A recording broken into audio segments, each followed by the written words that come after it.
এখানে আমাদের এখন কাবাব সার্ভ করা হলো। এখানে এটা হচ্ছে মাশরুমের কাবাব, আর এখানে হচ্ছে ভেড়ার মাংস, দুম্বা অথবা ভেড়ার মাংস। বুরুমজি ওনাদের হচ্ছে গিয়ে রাজধানী শিনজিয়াংয়ের। উইঘুর রেস্টুরেন্টে এসেছি আমরা, উইঘুর তারা মুসলিম।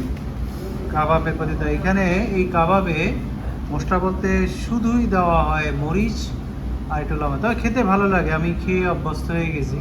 আগে অনেক আগে খেয়েছি, কিন্তু রিসেন্ট চায়নাতে আসার পরে আমি প্রতিদিনই খাচ্ছি, এই বলা যায়। বলতে গেলে এটা এখন ভালোই লাগছে। এই হচ্ছে বিষয়। তো একটু পরে আরেকটা কাবাব আসবে, রিবস, একটু হতে সময় লাগে, এবং আরেক ধরনের মাশরুমের অর্ডার দিয়েছি। এই হলো বিষয়, দেখা যাক।